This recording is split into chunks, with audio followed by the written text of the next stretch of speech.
This huge task before them.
This is not the last of investigations into corruption by former leaders. The ACC and other law enforcement agencies are mandated to investigate issues that the commissions of inquiry did not have sufficient time to investigate. We have made good progress over the last 2 years. National and international indicators have lauded our great success. We are encouraged by the success, but we must sustain the fight against corruption for our collective national good and for the future of our children and this nation. Citizens are reminded also that they must actively but fairly question errant leaders. It is your civic duty to question unexplained wealth. The citizens are also reminded that when ministers or parastatal heads steal or fraudulently convert state resources, they do so not to make themselves and their immediate family members comfortable. When corrupt leaders build mansions and accumulate huge bank accounts, it is not for their ethnic groups, region, political party to live on, but for themselves. As I have always reiterated, corruption is a threat to our moral timber as a nation of upstanding citizens, to our development, and to our national security. Our only option is to confront corruption and fight it boldly and resolutely. It is a fight we must fight. It is a fight we must win, because it is a fight for the very soul of our nation.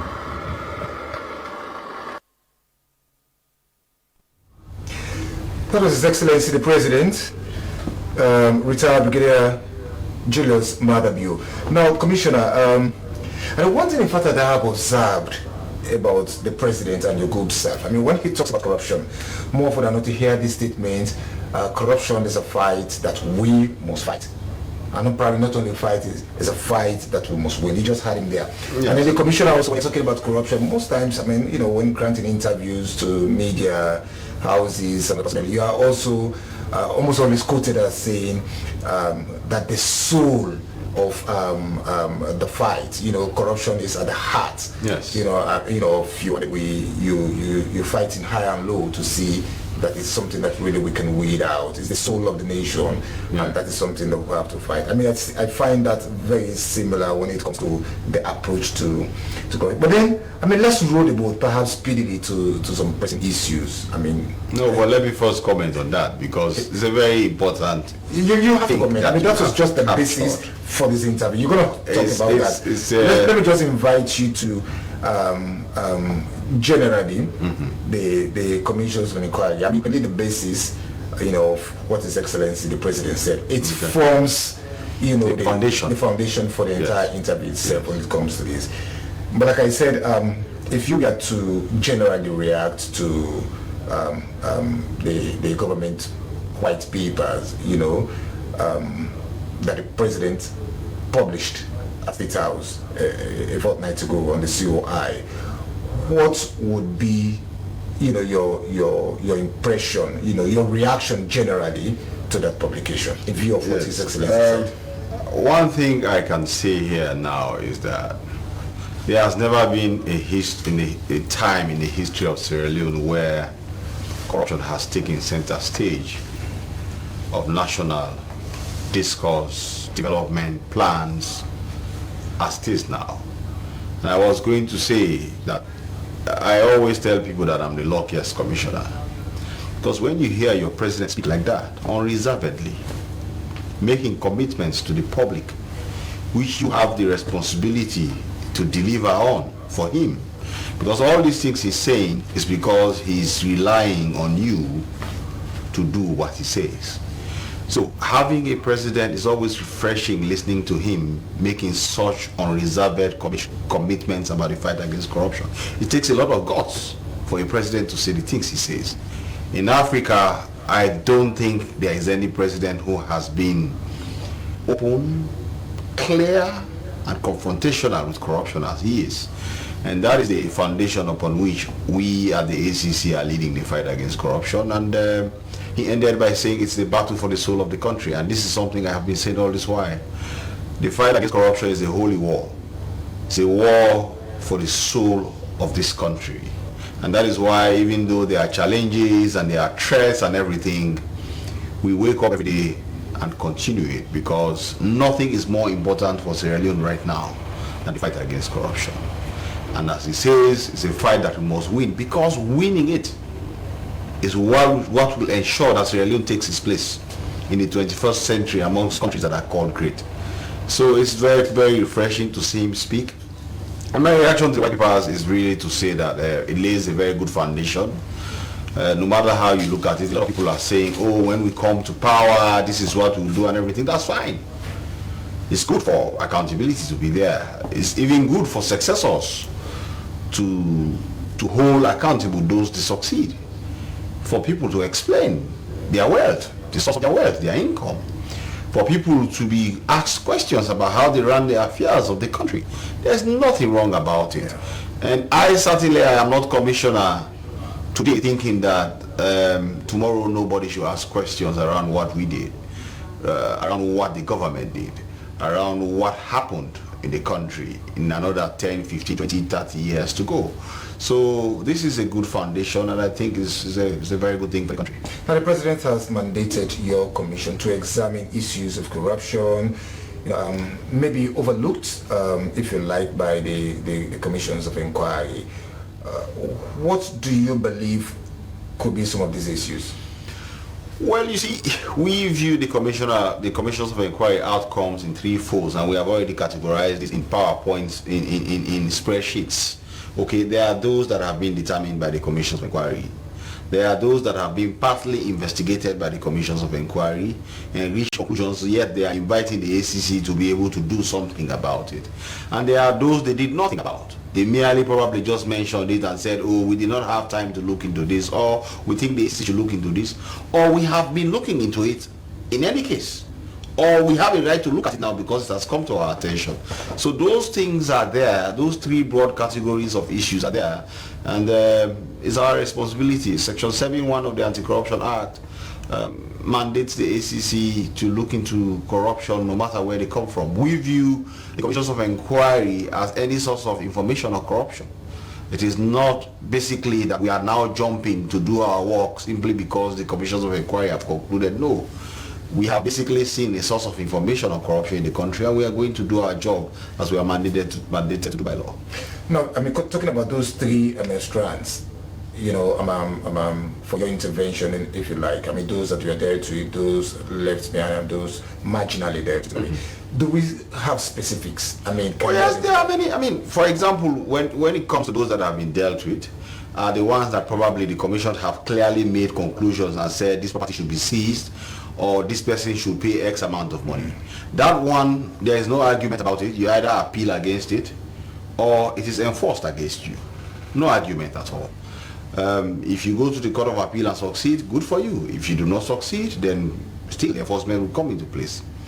The ones that have been referred to us to investigate, those ones will be investigated. Those are the ones who will invite people. Those are the ones who ask questions. There are many. There are many things. There are issues concerning how certain institutions were run, issues concerning asset declaration of certain public officers. It was surprising how many public officers did not even bother to declare their assets at all. There is even issues of false declaration of assets. There are issues of unexplained wealth which were left for us to look into. These are all things that we will look into. We don't have to go into specifics. The report is very clear. It identifies everybody. It makes reference to everything. And we are going to make sure we do our job according to law. Personally, do you actually think that some of these issues were referred to you or by the commission itself in their report? Were these issues, do you think, ignored by the commission, or were they for want of time? Yes, I think the mandate and time of the commission was a bit too limited to be able to delve in all the issues, and that is why it's refreshing when I see, for example, Justice Atuguba basically just scratched the surface of most of the issues and said there is no much time. And this makes me laugh because this is how Sierra Leone puts us under pressure. Something happens today, they see it on social media, they believe that the ACC can charge tomorrow morning. Corruption investigation and prosecution is something which you have to take your time. You need time. It is not like assault and battery where you say, oh, somebody was slapped and you say, did you see him slap him? Yes, he was slapped, or you see the cut on the wrist, or murder, somebody is dead, you see him lying there. It's just a question of how he died, but you see the dead body and you can be able. For corruption is insidious. It's hidden. You have to look for the evidence. You have to take your time. You are battling against the burden of proof.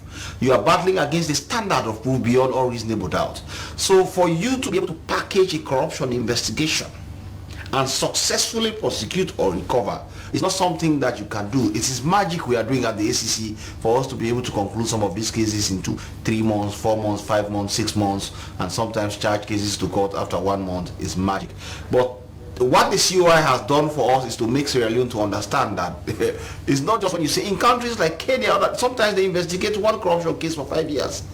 Sometimes they investigate for 10 years in places like North America. It's not because they do not have evidence, but for you to have that solid evidence for you to take before and be able to reach a reasonable outcome and succeed is magic we are doing at the ACC, and that's because of our professionalism, and we try to combine speed and accuracy and result.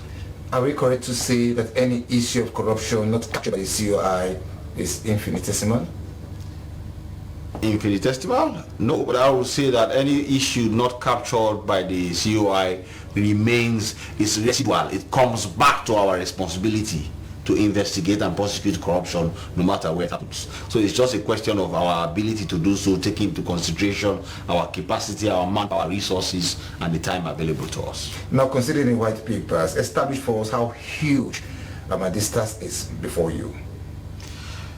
I think Fighting corruption is a huge task. The ACC has problems with manpower. We have discussed this before. We have issues with resources. We've discussed this before. And there are other challenges in terms of logistics and all these other things. So the COI has just dumped on us a lot more when already our cup was full. But we'll see how we can manage it. I've always said that when God is involved, numbers don't matter. We'll see what we can do, and we'll continue producing the results for the country as we are doing now. Let's also talk about the much talked about issue around the former president of Sierra Leone, Ernest Bai Koroma. You invited him for questioning. Yes, please. At the ACC. Yes. Why? You see, we have a role to play. Okay, one thing Sierra Leoneans have to understand, particularly those who have been raising, I think they're just exaggerating this issue. Inviting President Koroma to make a statement is like inviting any other person to make a statement. He's a citizen, a senior citizen, who should be an example for the country. And there are questions surrounding his own dealings as president in the country. He's not above the law. We have been investigating President Koroma a long time. So firstly, I have to make it clear that the invitation to President Koroma is not really predicated upon the conclusions of the COI. Although issues in the COI were there, we have to understand this now, that there are investigations which we have started, which concern and touch President Koroma, which were before us. We were just waiting for the right time to speak to him. And these investigations have gone in advanced stages, but it will be unfair for us to reach a conclusion without having to speak to him. There are also several files which we have spoken to previous government officers, including the secretary to president, to him, Mr. Oshokoka. Those people have been making statements to the ACC. Okay, ministers, issues concerning various parastatals, the dealings of NATCOM, for example, NACIT. There are many things when you speak to them, they will say we did it because the president asked us to do so. The president telephoned and said this should happen. The president was involved somehow. The president gave executive clearance for it to be done. It is only but fair, even for him, for us to have a conversation with him around these things, for him to have his own views on them. You know how Sierra Leone is. People will always say that the party tell me. But it is possible that the party did not even tell them. It is now our responsibility to confront President Koroma with some of these things, for him to have a view on it. And we were going to do so with all respect to him. But I find it strange, first of all, he wrote a letter, a notice which basically showed that he was enraged by the invitation to him to make a statement. No, sir, he's not above the law. And it is in his interest for him to speak on some of these issues. And probably some of it will even exonerate him. We can be able to look into the issues more fairly if President Koroma, as a senior citizen, honors our invitation, interacts with the issues, and becomes an example for Sierra Leone. What I see happening in recent times is very unfortunate. I think that this is something we have to ensure as a country we go beyond. To invite somebody to make statements about corruption allegations around him does not mean we are saying he's corrupt. We are merely doing our job, first of all. It's our duty to do so. But secondly, we are giving him a fair chance, with respect, to be able to present his own side of the case before we as a commission can reach a conclusion. So this is the thing that is happening. Of course, a lot of people do not understand these things. I think, yes, you may want to say this again, but issues around the former president were captured by the COI report as well as the white papers. Maybe one would want to wonder why the commission, the ACC, is also inviting him. Is it a continuation of what you already started before? Like I have said, there are issues which were before the commissions of inquiry, which we were also investigating. Okay, the commissions of inquiry have concluded. but they may not have looked at all the circumstances in the case. They may not have looked at. In fact, for example, I looked at some of the issues and evidence before the commissions of inquiry when it comes to somebody. They are not watertight. Okay? Yeah. We have already investigated these things. Don't forget, we are a criminal-led investigative institution. So what we do is more forensic, is more microscopic. It goes down to the least atom so that we can split it to see the bottom of what is happening. And therefore, for us to continue investigating things that have happened at the COI, don't forget, we do our work to prove case beyond all reasonable doubt in court. Okay. That is not the mandate of the COI. The COI is a quasi criminal institution. It uses civil approaches, it uses criminal approaches to doing things, and it does not do so beyond all reasonable doubt as a standard. For as a matter of fact, the standard of the COI is very low. Our standard is very high. So we have a duty to perform, and that duty has to be performed. We have to look into, for example, for the COI to conclude that a property should be confiscated does not have to be proved beyond all reasonable doubt. We have to. Unexplained wealth has the same standard as murder, as treason, as assault. So we have to do more, and we have Commissioner, to tell us about some of these issues that you actually are investigating or probably want to engage the former president on. What are these issues? I am not going to go into the details of this. The public will know what we are investigating soon after.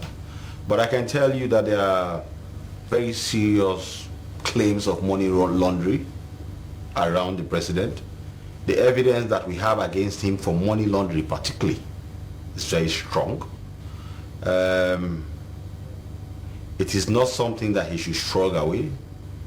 He should be prepared to confront it and be able to answer questions around it. There are also questions around unexplained wealth, obviously. Okay. The means by which he acquired properties. We have specific evidence that can prove that there is no way he could have been able to do so using his own resources.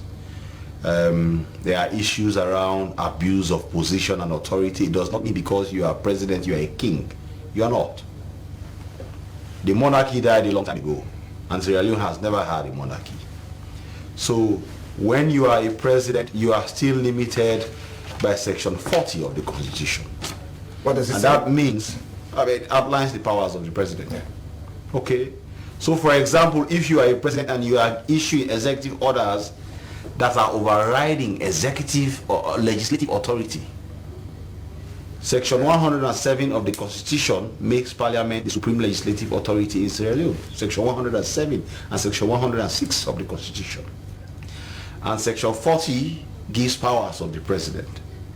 It is a separation of power situation with checks and balances embedded into it.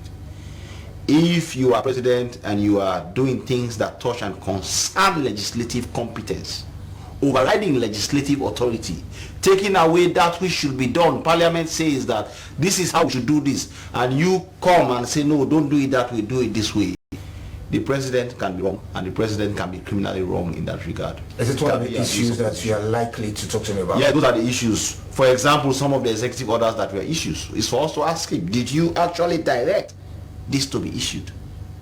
Because when, for example, Oshokoka is signing as secretary to president, he will say, I have been instructed by the president to sign. Okay?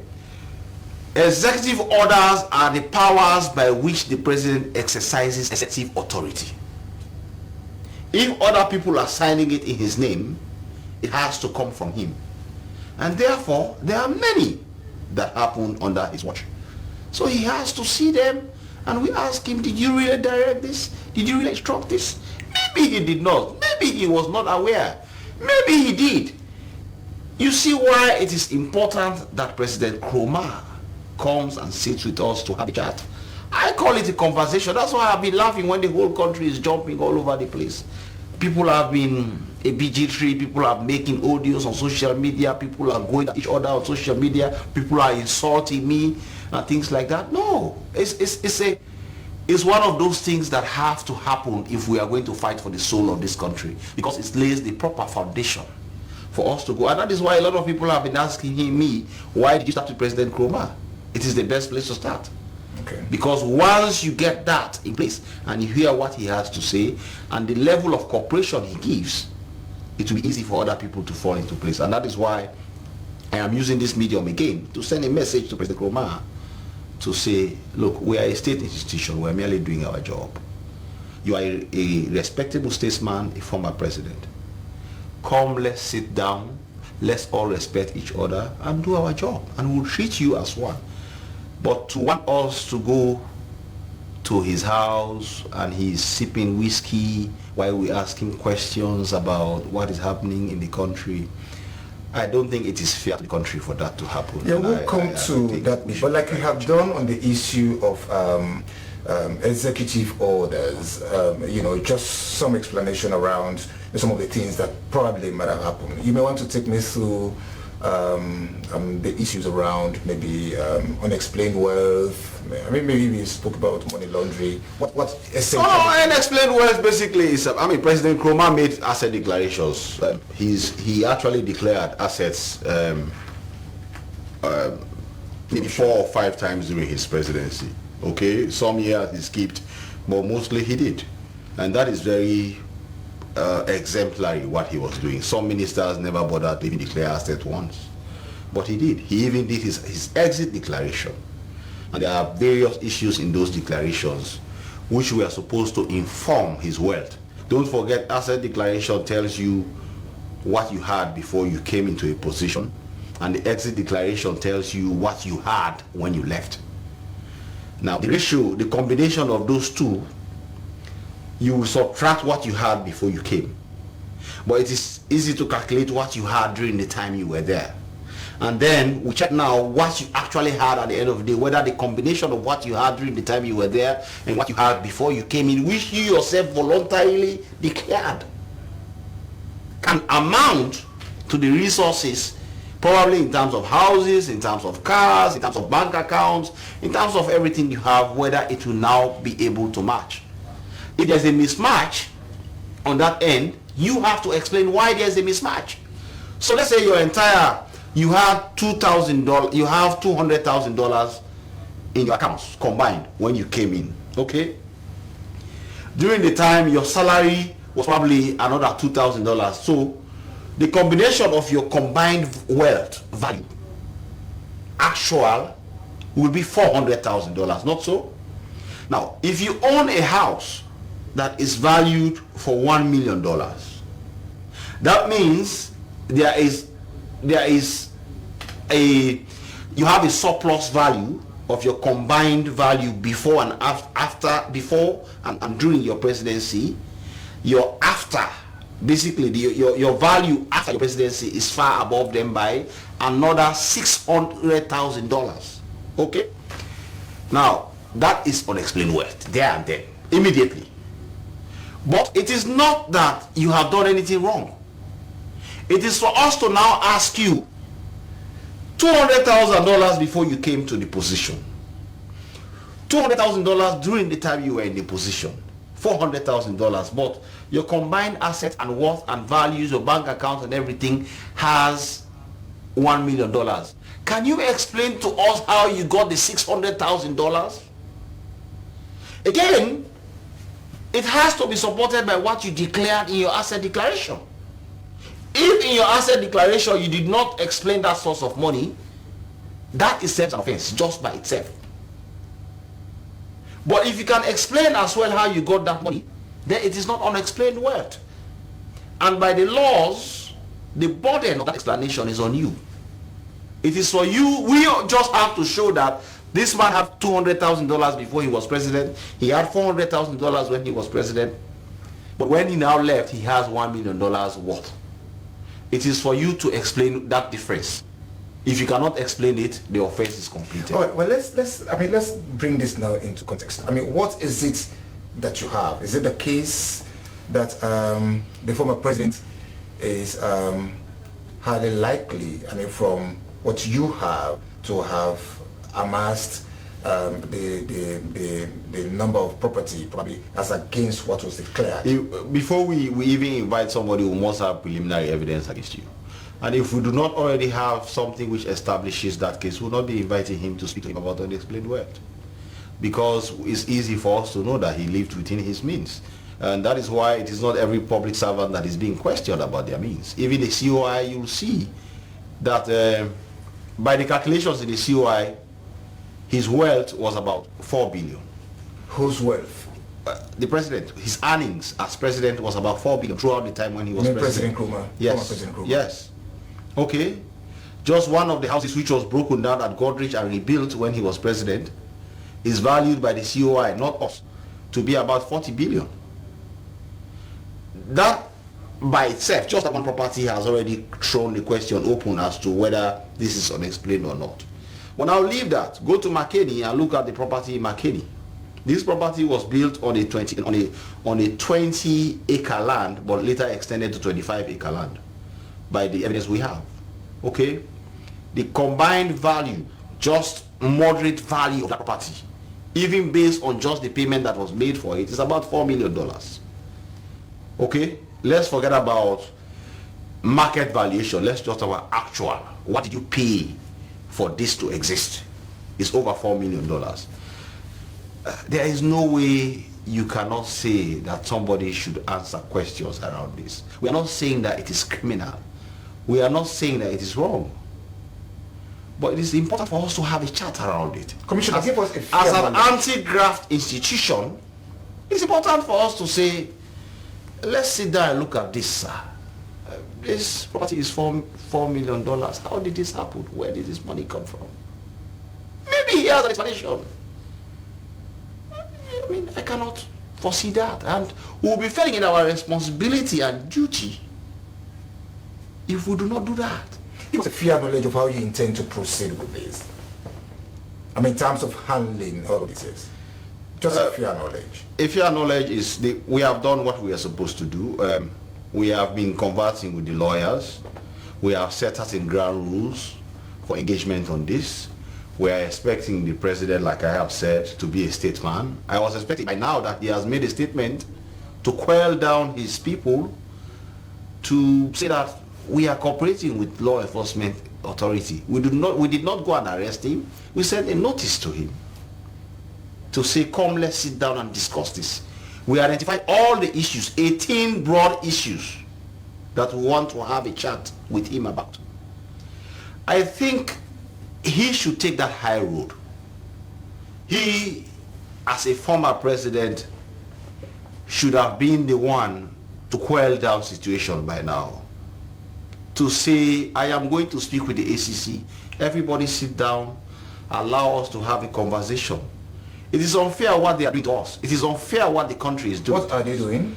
Those who are threatening the ACC, those who are putting audios out attacking us, those who are saying that we want to molest the former president, those who are making this whole thing about trying to smear the former president. It is not. The ACC has shown the credibility level that we have. We have investigated people in the present government and in the past government, highly placed people of high political value, but when the evidence against them did not meet the prosecutorial threshold, or when they were able to discharge the burden of explaining the issues with which they are charged, we came out against all odds and said that there is nothing here, that this person is not guilty, that this person will not charge him, that this person is a good person. Why can't they use that in our favor? Why do they think that this is about going after somebody, just trying to smear him? Why? What do we have to gain to do that? I am a young man. I have a long way to go. I have a future. Okay? Why do I want to go and destroy another person's future? I just want to do my job. Commissioner, following that invitation to former President Nkrumah, what has he said to the ACC through his lawyer? No. So far he has been, through his lawyer at least, Joseph Fitzgerald Kamara has been handling this very professionally. The former ACC commissioner. The former ACC commissioner, who is, at least by he is the one leading the discussions and conversations with us around this issue. He has been very supportive. We have discussed it. We have, even this afternoon, I sent one of my senior prosecutors to speak with him, and certain ground rules have been agreed for us to do this.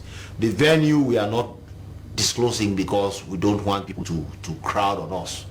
We want to sit with the former president and have this conversation in an atmosphere that is conducive for all of us, for him to be able to interact with the issues himself with the fairness that a former president deserves. And we do not have any plans to arrest or detain him. All we are going after is to get a statement. And that is all we want. And that statement will now help us conclude some of these files and be able to determine what next steps we take. Are you leading the investigations? Or your investigators? Well, I am the chief prosecutor and the chief investigator of the ACC. But I can delegate that responsibility, and of course there are many competent people who are capable of doing this. So at this stage, I cannot disclose to you our approach to this, how we are going to do, who is going to do what. But I can assure you that the ACC has a lot of competence to be able to do this. I am not the only person, and I don't have to be there. Would you love to be there? Well, a good leader is somebody who makes himself irrelevant. I don't have to be there for it to happen. How do you feel? I mean, you sent an invitation to the former president, or you summoned him, probably, if you like, sent summons to him to appear before your commission here on Monday the 5th. He ended up summoning you. No, that is incorrect, and that is again the project of people who are twisting this. Okay. Once the president received our invitation, Joseph Kamara called me and said, look, the president has received your invite. He has asked me to inform you that we will cooperate with you. And this happened in just about 1 hour. It was less than 2 hours after he received the summons. He said, we are ready to cooperate with you. However, it was Joseph Kamara who now suggested that I was commissioner. Okay? And there are ways we do this when we are dealing with people of that stature. We usually send our investigators to the person and speak with him. Can you do that for him? He requested, and I told him, I said, I know that this has been done before, because that practice by the way I have seen things started with him, Joseph Kamara. I mean, he sent people to investigate people like Victor Fuad, but I have not done it. I don't believe in it. I don't believe in the ACC going to meet anybody to take statements from the person. So, for example, people like Alpha Timbo, who were ministers at the time we were investigating them, were brought to the ACC. Dr. Denis Sani has come to the ACC to give statement.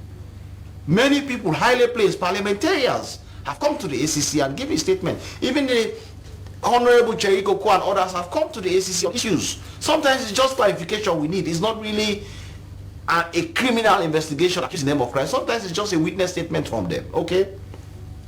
So basically, when he asked me this, I told him that I cannot give clear position on this, but I will get back to you. So I too started consulting with other people to see what is happening. But in the process of engaging with Joseph Kamara on this, other intervening factors now came in. The news of the summons to the president went out, and it went viral. Once it went viral, reactions started coming in, security considerations now came in. Okay? We started thinking about there will be the opening of schools on Monday. What would that have on opening of schools if he were to come to Freetown on that day? If even nothing happens, just the anticipation would have interrupted the opening of schools. We started thinking about the security, the fragility report. Embassies start saying, oh, don't go to Freetown on these days and things like that. There is a risk of riots and everything. And also the possibility of criminals now using this as an opportunity to wreak havoc on the business district where the ACC office is. So once that security consideration came in, it went out of the ACC hands. It became a national concern. It became an issue for all security sectors, particularly the Office of National Security. So we now started having conversations around them. And that is how the decision came that the most expedient thing to do is to take it to Makeni instead of to bring it to Freetown. And taking it to Freetown, to McKinney, is not cowardice on our part. And I've seen people try to present this. A lot of people have been saying, oh, Ben Kaifala has let us down. But you see, as a leader, I have always said that I am a consensus leader. I'm a consultative leader. I cannot speak with the security sector and advise that something is wrong if this happens now this way, considering that other people have been issuing threats, people have been calling for a million-man march and all these things. It is not that we are cowards, but we at the ACC are not responsible for the security of the city. We are not responsible for even our own security. That responsibility is in the hands of institutions.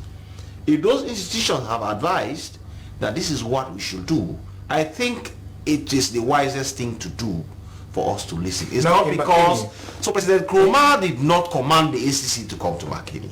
In all fairness to him, he did not. It was a conversation and consultation for that to happen based on the experiences of JFK, who was commissioner before and who had directed that to happen whilst he was commissioner. I have not. And you because I likely, have not, Commissioner? I did not Commissioner? agree to it, and I have not agreed to Are it. you likely to interview him at his home or at your office, regional branch in McKinney? The interview is going to take place in McKinney. That we have agreed. But we cannot disclose the location of the interview right now because of security concerns. But we are in conversation with the lawyers. They have been very cooperative, I must say this. They have been very professional in dealing with this. They have not commanded the ACC. The former President Nkrumah has not at all said that he will not honor our invitation. In fact, he has not insisted that we go to his house to take statement from him.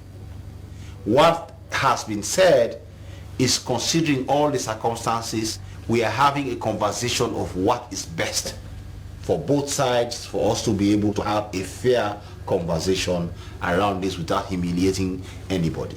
And that is what we are still working on as I speak with you. Even this afternoon there was a meeting in that regard, and we are going to continue by the morning. By the time we get to McKinney on Thursday, the issue is going to be settled. But because various interests want to hijack In other words, on Thursday, we are highly likely to have the engagement. You are highly likely. Oh yes. The interview is very likely to happen. The president has communicated that clearly he wishes to cooperate with the ACC, and we are willing and ready and prepared to be able to have this conversation with him. My team has been set. Everything is in place for that to happen. Security-wise? Security-wise, we are coordinating with all security sector in the country, from the military to the police, the Office of National Security. All of them are in full readiness for this to happen on Thursday. Who is next? We continue our work. As I speak with you, many notices have been sent to various people, even today. Okay? We are going to speak with everybody who have been sent to us for investigation by the COI. But most importantly, we are going to now conclude our investigations without having the burden of waiting to hear what the COI has to say, because some of the issues we did not know whether they will deal with it, they will complete it, they will be able to reach a satisfactory conclusion. So now we have this air of openness available to us, even though it's a lot of workload, but we can do so. Everybody who has been requested that we investigate, we will investigate, and of course we are going to follow up with charges, we are going to follow up with recoveries, we are going to follow up with anything that the law directs us to do, depending on the circumstances. But also there is going to be a lot of exonerations, because preliminarily looking at what is in the COI, that burden of proof beyond a reasonable doubt may also be something we have to guard against. And nothing will stop us from saying that we have looked into this, though the COI asked us to look into it, but we did not really see anything. We are focusing on other things, and we have the right. What is your approach to the issue of forfeiting? I mean, because there are recommendations that some persons of interest, or those named in the white papers, should forfeit some of the properties and what have you. As a commission, would that follow your investigations, your invitations to them, or what have you? We are going to work with the Office of the Attorney General, who is leading on that. there is a forfeiture process established by law which the Office of the Attorney General is going to invoke. How are you working we are going with to support the AG's office? We have a committee that has been set up. We are in that committee and we are providing all the support we can. We have the resources and expertise and advice that we can give them, and that is working already. It's already in motion and it's going very well. Do you have fair knowledge of the number of persons of interest, if you like, that will be considered by your commission? I mean, following the report, apart from, I mean, a few people were named, a few people were referred to the ACC, a few people from the white people are asked to pay a few leons or millions of leons, as the case may be. Do we know the number? By what we have right now, if we isolate the issues, we isolate the ones, I have said that anyone that the Commission of Inquiry reaches a clear conclusion on, these assets should be forfeited or X amount should be paid by 1, 2, 3 people or one person, those ones are finished. You can either pay or you go and appeal. Okay?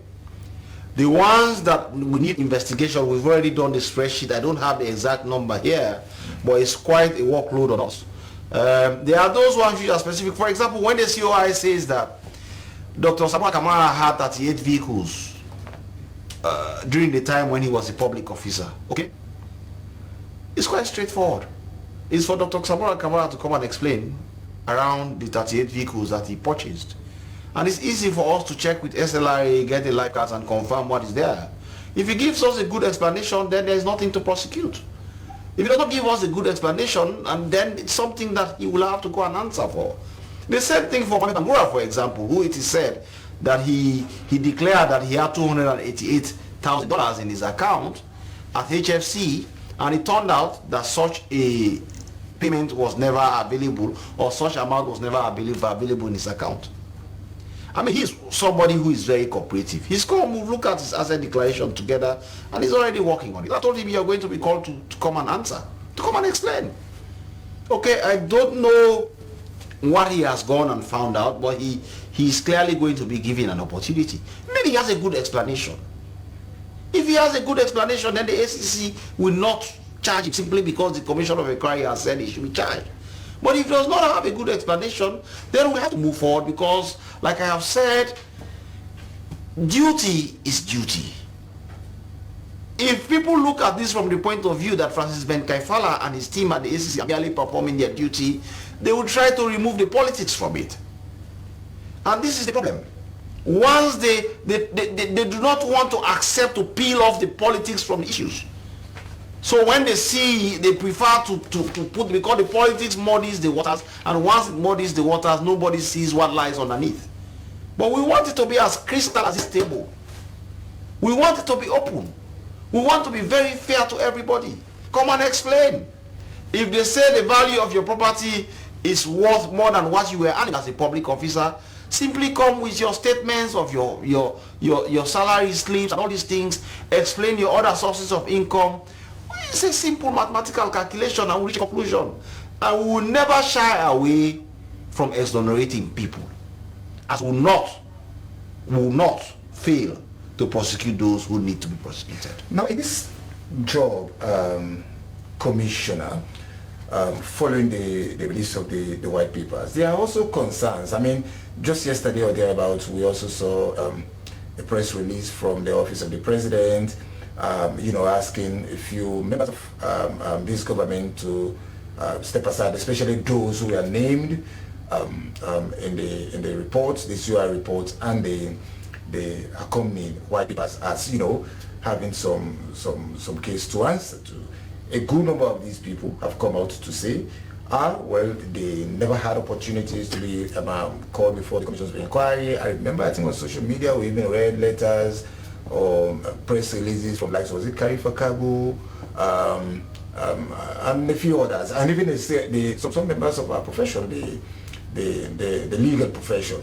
I mean, a few lawyers have also expressed concern that some fees, that we are charged by some lawyers, who got paid, and that there are issues around recommendations by the commissions of inquiry that these people must either pay back because what was obtained ought not to have been obtained in a way. So there are these issues. I think about another legal firm also published another letter. As a commission, and probably the leader, you've been the leader there, and a lawyer too, what is your approach, to dealing with these issues, especially the ones dealing with we are never heard, we are never given the opportunity to appear before the commission and be heard and all of these things, but there are issues bordering around them. So, issues around, what they say, corruption or so.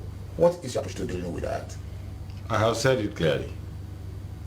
You see, there was a reason why the drafters of the Constitution provided the appeal check.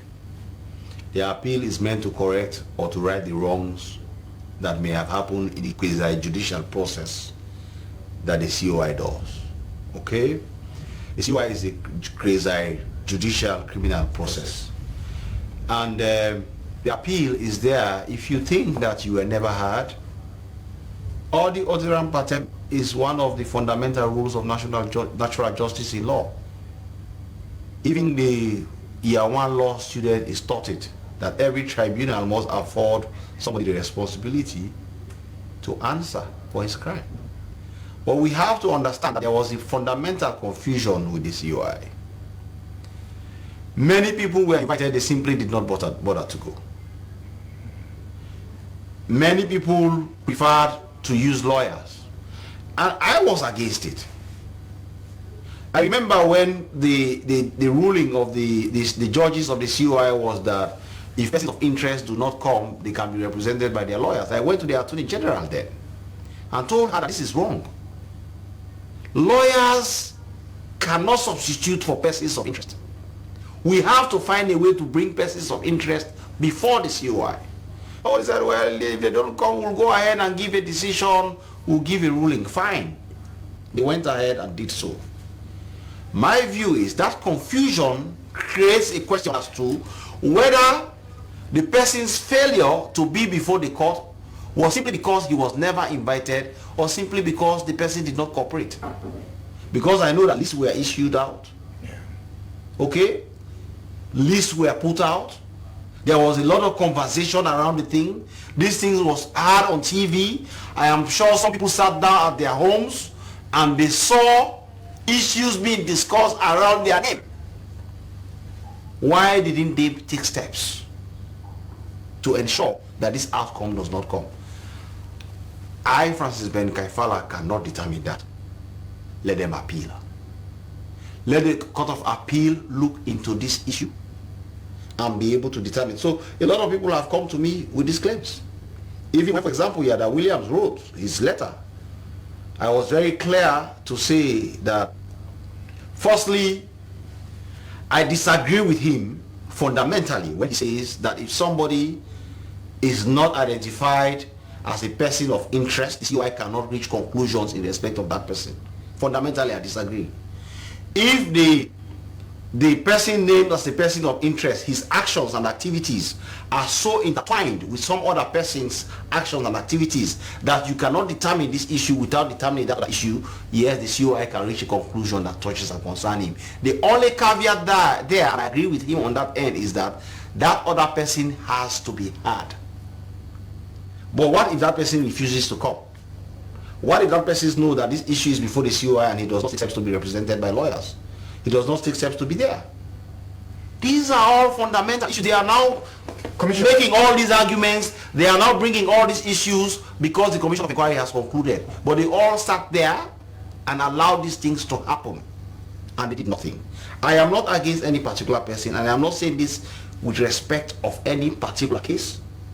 But I think that these are fundamental issues that the Court of Appeal will look into. It's not as straightforward as they make it sound, as if the COI just decided to reach a decision on people and they never called them. No. Commissioner, Mr. Yada Williams is not here, so probably will leave that aspect of his opinion, yes, or rather his letter, yes, for some time when probably we can gauge his reaction to it. Yes. But the basis of my question is to the effect, the people themselves actually will need to appeal. They have to go to the appeals court, yes, and probably clear their names.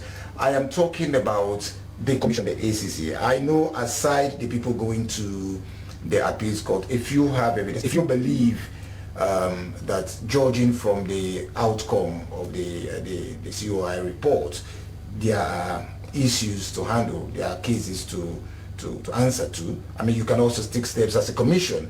In this instance, are you?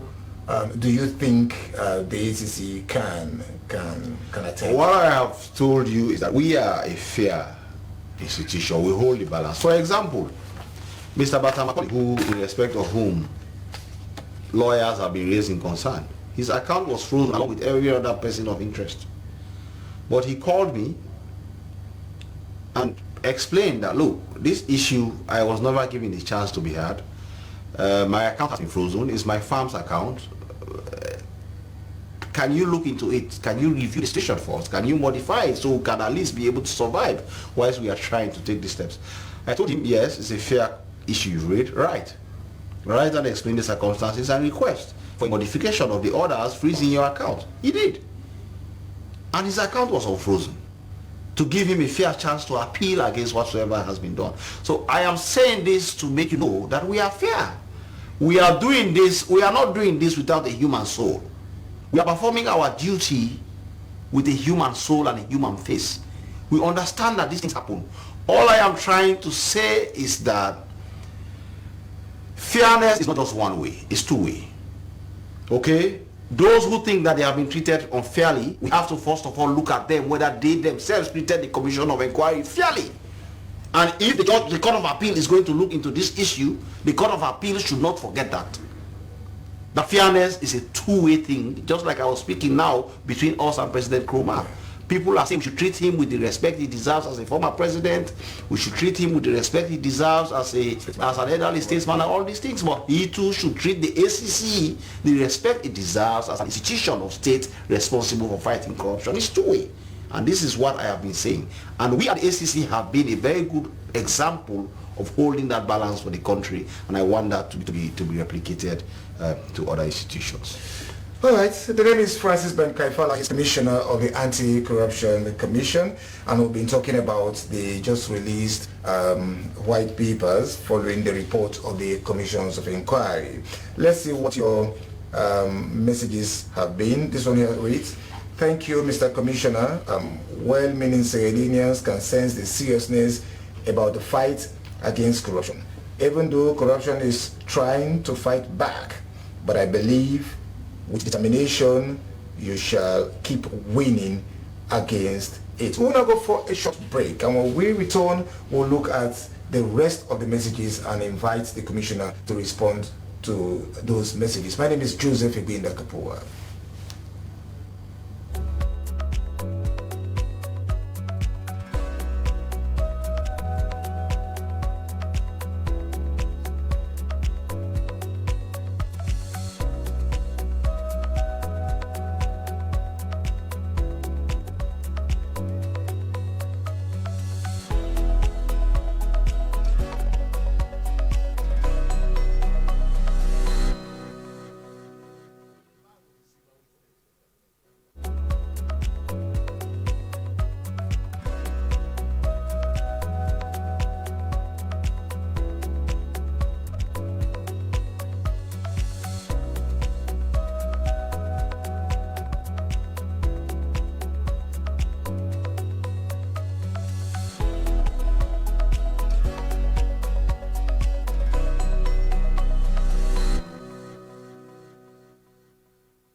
Welcome back to Bottom Line. My guest tonight is the ACC boss, Francis Ben Kaifala, and we are discussing the ACC on the just released government white paper, what it intends to do, and how the Commission will be handling the outcome of the white paper. But let's see what the messages have been also. Mr. Commissioner, really impressed with your tireless efforts to fight corruption day in, day out. Keep it up, and we, the subjects, will help you win this war. Mr. Commissioner, tell us when you are going to question EBK. That's the former president, Ernest Bai Koroma. How many cases the commission is the ICC, I see, or the ACC, I suppose, investigating on the white people? How many cases, To fight corruption in Sierra Leone is not easy. We need to fight it till death. Corruption needs good evidence. Ben, as you said, corruption investigations take time. Clean up corruption, Ben. Ben, you are a hero of corruption. May God bless you. The whole world is watching, and the ACC is doing a great job. Keep going. ACC will love this. You are doing a good work for Sierra Leone. God bless you, sir.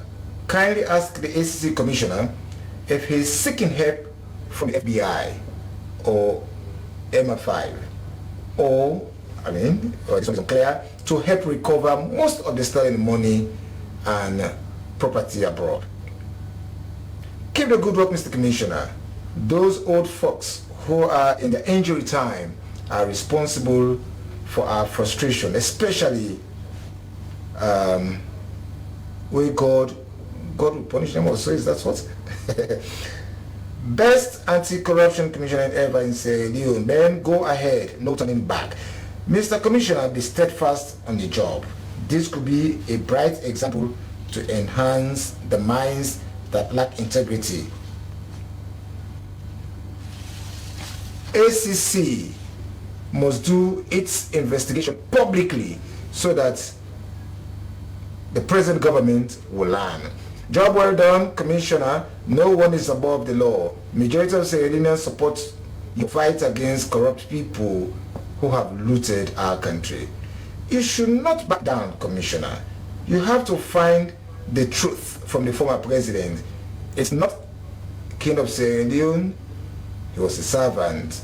Nothing more, nothing less. The former president is not above the law. He should answer to his stewardship. Ben should be speaking in Creole, as most supporters supporting the politicians are illiterate and cannot speak or understand English. Mr. Gaifala, a person whose name is not on the white paper but made a false declaration of assets, is that not corruption on its own? We have made reports at Tahir, and we want Mr. Commissioner to give us his advice. Those are some of the messages flowing in. Continue to send them to the number you see on the screen, 030-022-639. I mean, a good number of the messages are more or less commending your work, the ACC and the Commission generally. But a few that probably you may want to respond to, such as the last one that we read. A person whose name is not on the white paper but made false declaration and the like. And I think a few... Yeah, false declaration of assets offense, which is definitely chargeable, both under the general laws for perjury, but also under the laws of the ACC. False declaration is chargeable. So anybody we find out has made false declaration will definitely take steps. For example, the issue concerning Mohamed Angra, asset declaration, to declare that you have $288,000 when you don't have it. If that is indeed the case, I am not saying that is the case, but that is what the COI says. That is how the white paper says. If that is the case, then that's false declaration right there. It's a serious offense.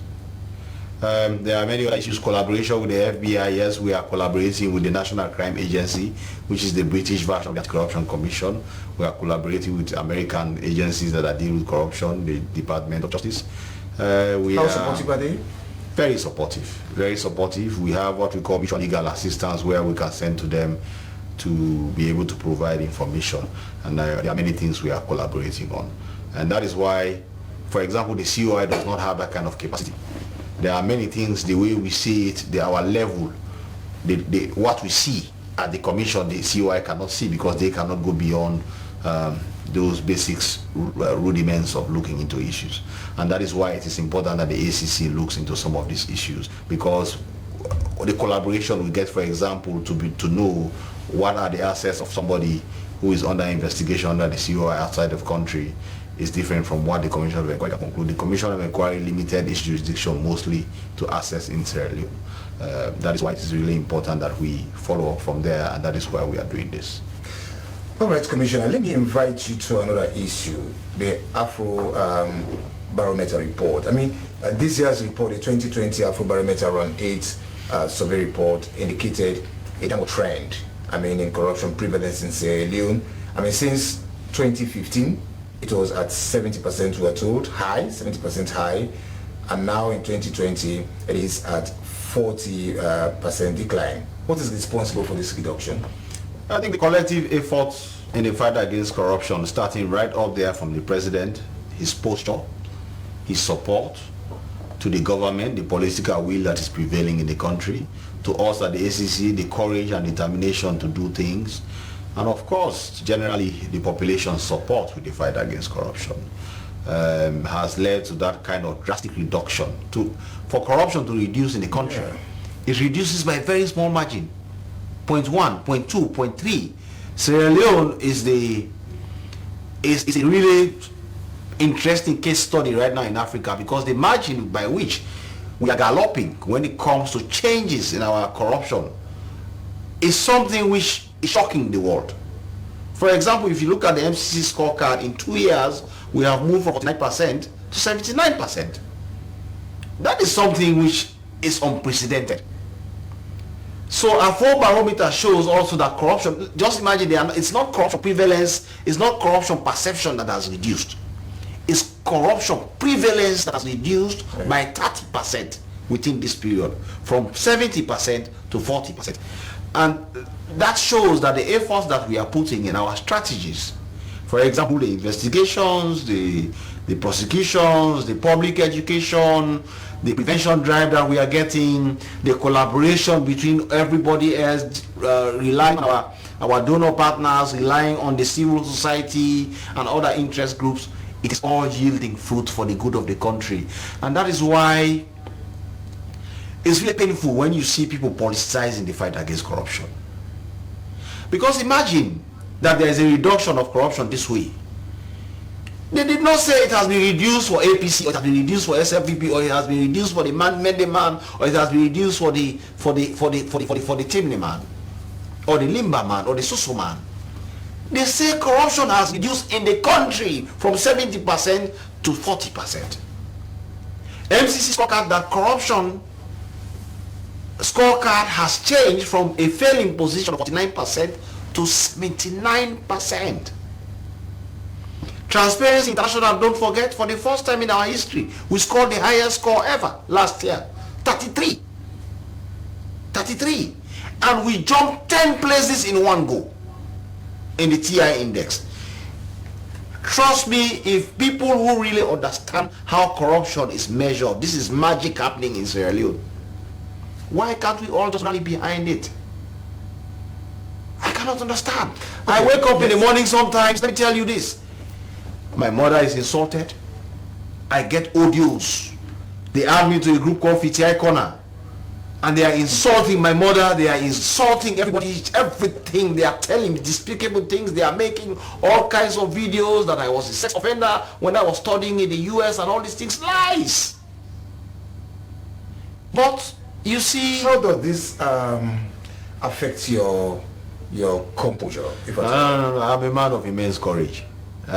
These things don't affect me. I think I have a lot of control over my emotions and my spirituality, and that is very important. To wake up in the morning and do what I do every day is something which you do not just do ordinarily. You need the strength of God. You need the special emotional makeup. You also need. Are you that prayerful? Many people don't know this, but I'm very spiritual. I believe that everything I'm doing is supported by the hand of God. And that is why the moment I believe that I have that inspiration from God, I move on with it. And when I move on with it, all hell can lose, and I do not lose sleep. Yes, okay. Commissioner, talking about the giant strides made in the 2020 Afrobarometer, Round 8 survey report.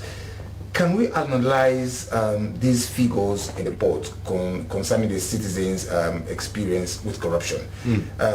I mean, we see that 55% paid bribe to obtain assistance, 53% paid a bribe to obtain medical care, 40% paid bribe to identify, documents, if you like, 20% paid bribe for public schooling services. It would appear the problem still exists. Yes, of course.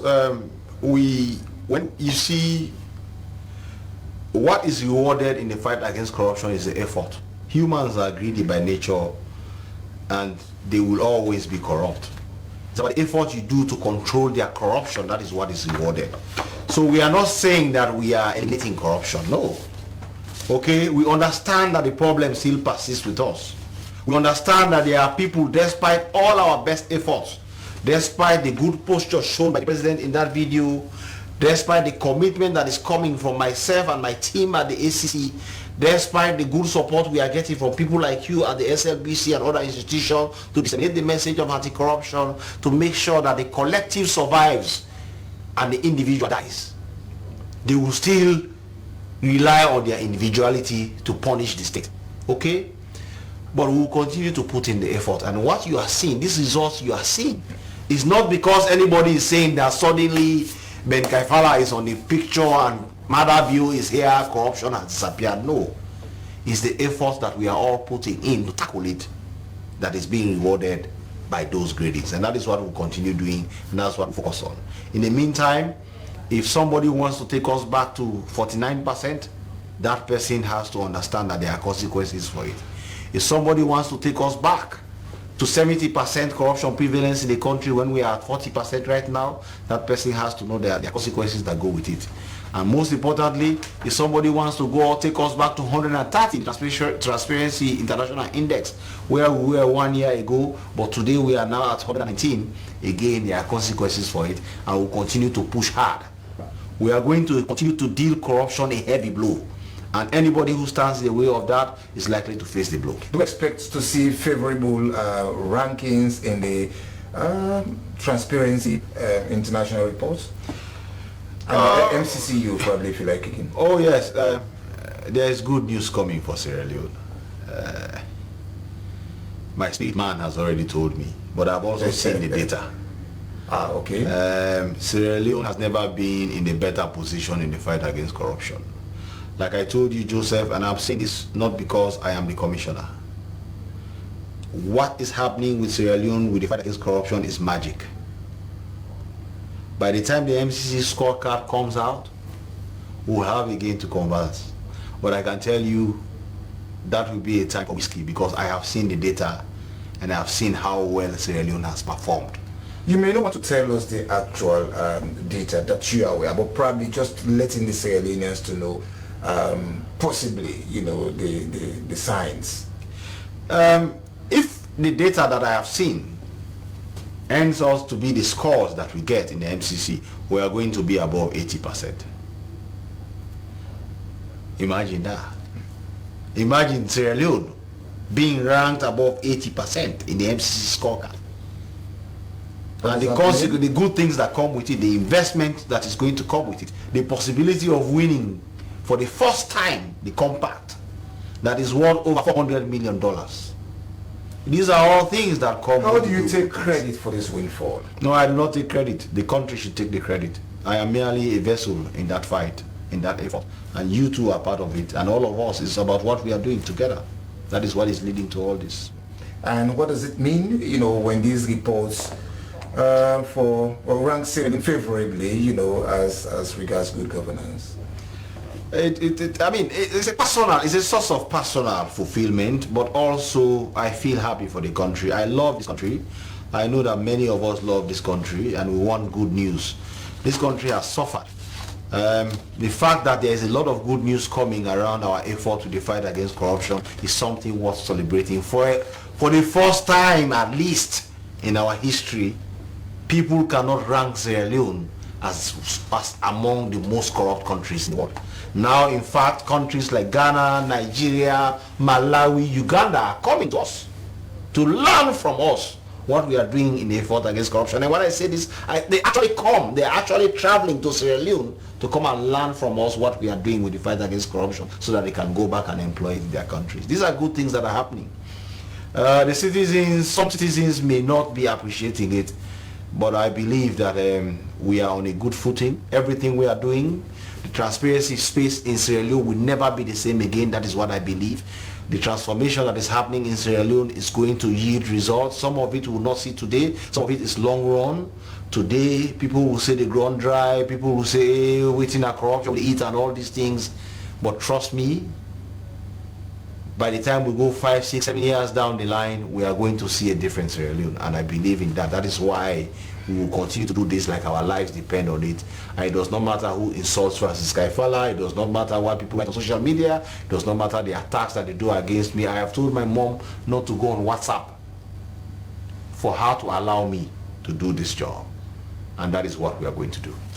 All right, let's go through the last set of messages. Hello, sir, with Lincoln University and the white people. What is the situation for the students now who have stayed home for a year and a half? The former president is not above the law. He should answer to his stewardship.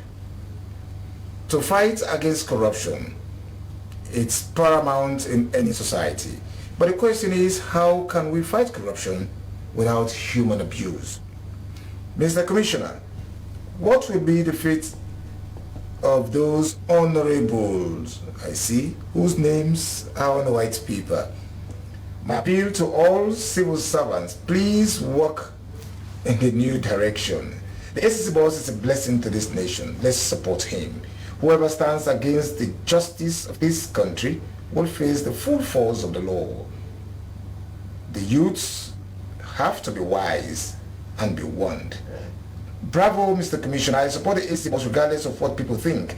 And I hope whoever replaces him someday will continue wherever he stops. Bravo. I'm watching from Monrovia, Liberia. Thanks to the SABC for the good work. Some of the messages coming in, you may want to capture a few. This one is asking about the Linkomkwe. Yeah, Linkomkwe University, we already concluded and advised the government to renegotiate the Linkomkwe contract and of course pay what is outstanding to the university. Government is continuity.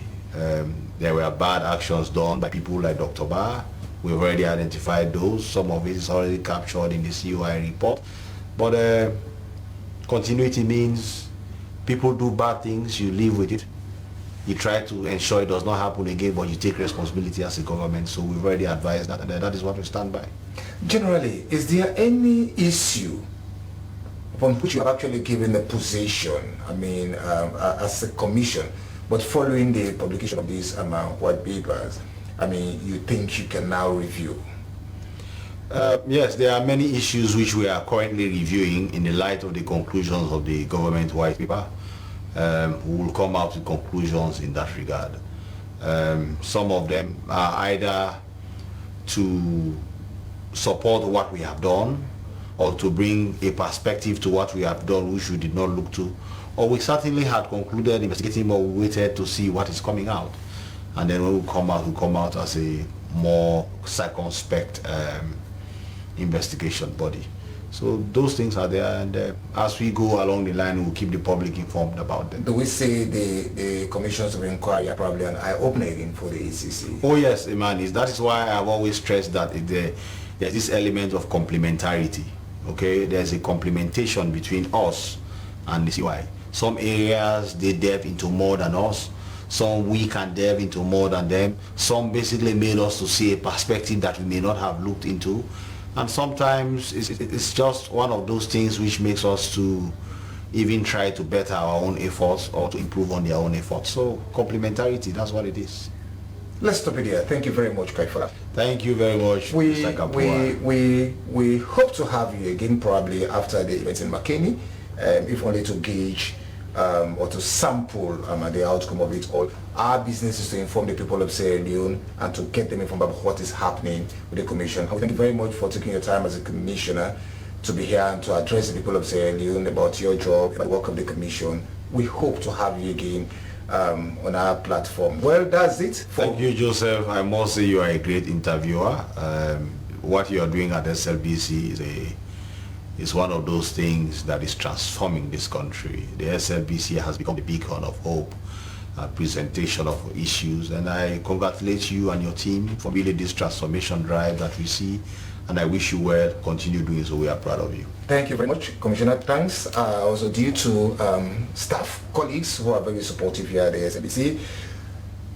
If you missed part of all of this edition of Bottom Line, we are back next week with a fresh edition. We would endeavor to bring you a repeat broadcast of the show at a later date. On behalf of my producer, Tili Kuruma, members of the technical team who have made this possible, and all of you who have contributed through text messages or following us live from Broadcasting House in East England, I have been your host, Joseph Ibn Kapua, wishing you a lovely evening. Bye-bye. Thank you.